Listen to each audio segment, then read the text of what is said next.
All I have in this world is my balls and my word, and I don't break them for no one. Do you understand?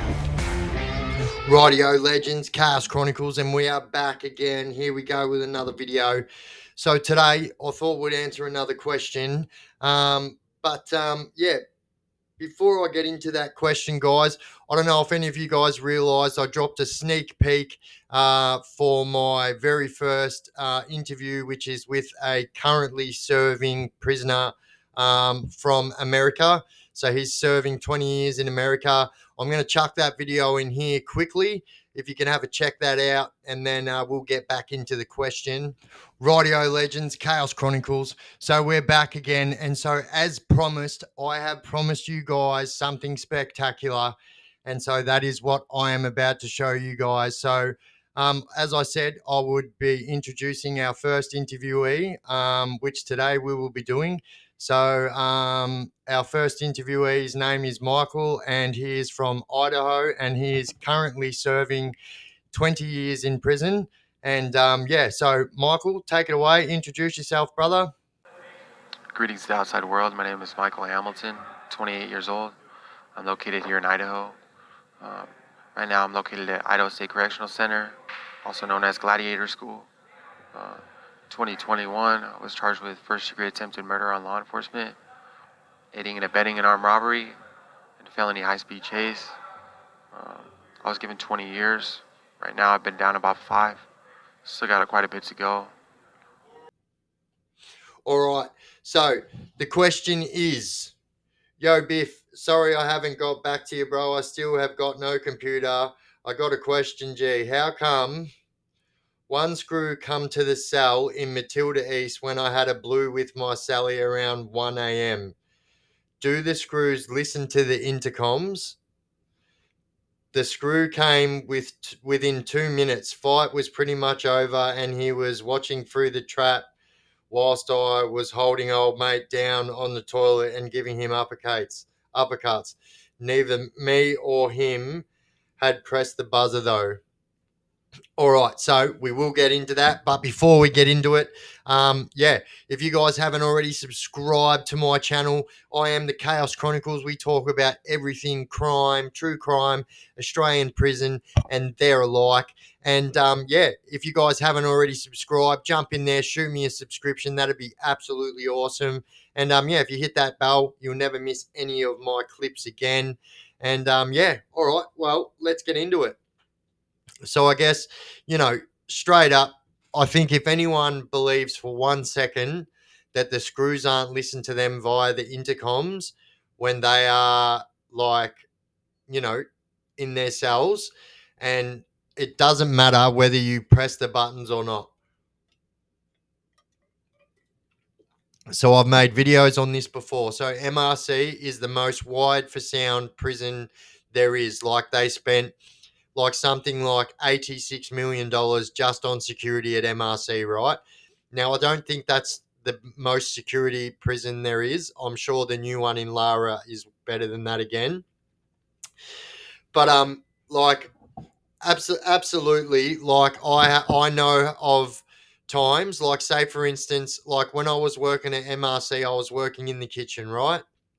And so in the kitchen, you could see whilst you were walking, you walk up to the screws desk at the kitchen to give them your card and pick your card up and stuff like that.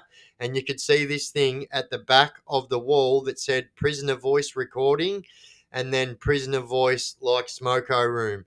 So like even the smoko rooms at MRC in the bloody kitchen are wired for sound, right? So I know of 2 separate people that were caused by the same person, actually. So this one person caused himself and somebody else to get investigated over stuff that they were saying in the smoko room and thought that no one was listening. And so that caused an investigation on him, and it caused an investigation on this other person who was a pretty big fish at the time at MRC and got this dude in a bit of shit, actually. And so like that just goes to show how much they're listening, right? But not only that, so also at MRC, if you walk around the yard, you see these little cream boxes that are about this by this, right? About every 100 meters, and they're just up, just maybe, 4 or 5 feet above head height.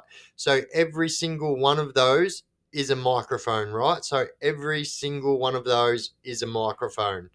And so the cells are exactly the same, right? So you do not need to press the buzzer at all. You do not need to press the buzzer for that intercom to be activated. You got to understand this is a maximum security prison, and like you've got to understand, like they've no holds barred with what they could spend on security here. So like, people think because when you buzz up, if you buzz up, say for instance, you know what I mean, you missed your medication, you're locked in your cell, it's locked down, you buzz up, right? The red light comes on, then a green light comes on to let you know that they're there, communicating with you. But people think because of that, and because they haven't seen the red light, then the green light, they think that they're not getting listening to. So like, I can also tell you of probably 3 or 4 different people that were all high profile cases, right?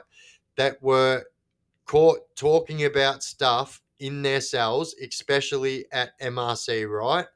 And so, like, you know, were they listening to you inside the cell? So this is what we believe as prisoners. We believe that certain sounds and certain words trigger off them to be activated and to start like recording or listening in, right? So like it's kind of hard to explain, but like when you are doing when you're in a cell and you're having a fight with someone, there's this unmistakable like sound. It's like, when people are playing basketball and the shoes like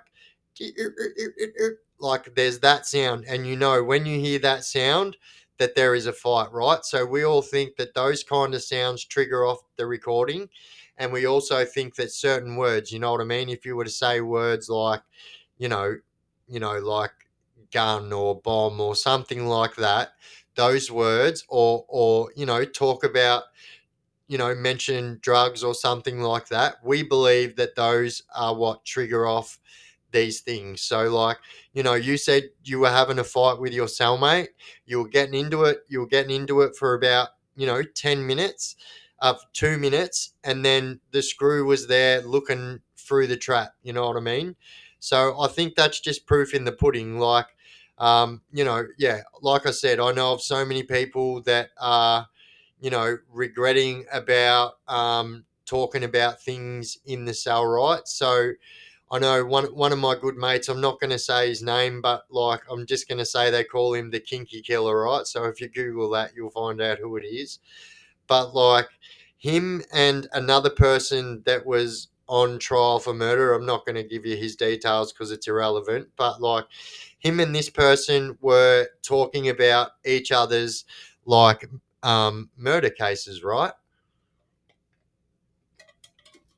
And so obviously, like I said, as we believe that certain words and certain things trigger off the voice recording, right?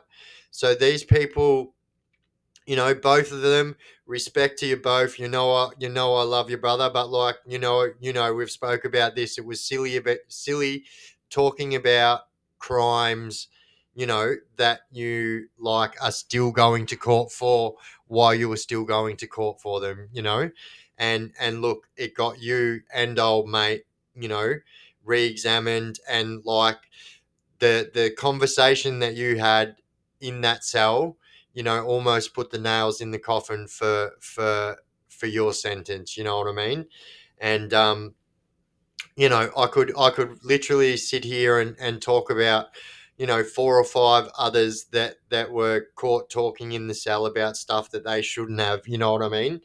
So, I know it's hard sometimes. 90% of prison fights happen in a cell, so you've got to just go with it. And like, you can't say to someone, "Look, I'm not going to have a fight with you because I believe they're listening." You know what I mean? People are just going to think you're a sook and that you don't want to fight or whatever. But yeah, I think the easiest thing as well, to make sure that you do not get booked when you're like that you should have this 100% rule at all times. And this is a rule you should live by your whole time when you're in prison, when you're in the police cells, when you're at the MAP, when you're at the custody center. All these places are well-known places where they filter through, snitches and undercover police officers and stuff like that, right? But so the easiest thing you can do is never, ever, ever talk about the case that you are in court for. And also never, ever, ever talk about cases that you haven't been convicted for, because I promise you, those things that you do talk about will come up. And then next thing you know, you've got yourself another court case because you were silly enough to talk about your court cases while you were in prison, right? So it's as simple as this. Do not talk to anyone. You don't know people as well as you think you do, right? And this is the common misconception. Because you spend 24 hours a day with people, you think that you are like close with them, like you know people on the outside, right? So it's very much not like that. You don't know these people. They might be different people on the outside. And like I also know of so many people, even from the custody center, that are doing murder wax right now because they were in on armed robberies and decided to get to the custody center and spruik about, crimes that they haven't been convicted from. And so I know this guy got 22 years for that exact crime, and he was only in prison on an armed robbery. And so somebody who was a well-known prisoner, I won't unearth him, but like it was a well-known prisoner. I'll say his name was Joey. And if you know, this happened at the custody center. And so he was sitting there, and this guy was telling him about something, a murder that took place at his house, and that he buried the dude under his house, blah, blah, blah. Well, then this guy, Joey, has then ran to the screws and said, listen, someone's about to give me evidence on a cold case, murder. And next thing you know, he's wired for sound. They've sent him back down there, and he's taped every single conversation that him and this person have. And this person right now is doing 22 years at Barwon for talking about it. So and it goes like this in the cell as well. Keep your mouth shut. Doesn't matter how close you think you are with people, it is always a dumb thing to do anyway, to talk about crimes that you haven't been convicted for, haven't been charged for, that no one knows nothing about. It's just a stupid move to do in the first place. But you definitely do not want to be doing it in the cells. It's going to get you into trouble. But yeah, like I said, you can't go and say to someone, look, I'm not going to fight you because there's a good chance they're recording us. Someone's going to call you a sook or a pansy or whatever, and there's a good chance you're going to end up with a shank sandwich because they probably think you're a snitch anyway. So, yeah, well, Southeast all day. I hope that answered it well enough for you, mate. And, yeah, if you guys have got any more questions you wanted me to answer with a video, chuck it in that comment section. I'll do my utmost best to answer them with a video. And like I said, you've seen the video at the start of this video. Monday, we have the full interview dropping, part one of the interview dropping, and with our American prisoner who's currently serving a 20-year sentence right now for a first-degree attempted murder on law enforcement, a cop or whatever. And so we've got our first interview drops. The sneak peek has dropped. I chucked it at the start of this video. And yeah, all right, guys. I have been the Chaos Chronicles. You guys have been absolutely awesome. Take this time also, if you guys are loving my content and looking forward to this content, the content that's coming up in the future, big things are going to be happening on this page. I ain't giving away any more secrets. I gave away enough. Just stay tuned and watch this space. It's going to be an absolute banger of the next few weeks. So yeah, watch this space. Jump down there, shoot me a subscription, hit that bell button. That way you'll never miss any of my clips again. Rightio legends, I've been the Chaos Chronicles. We out.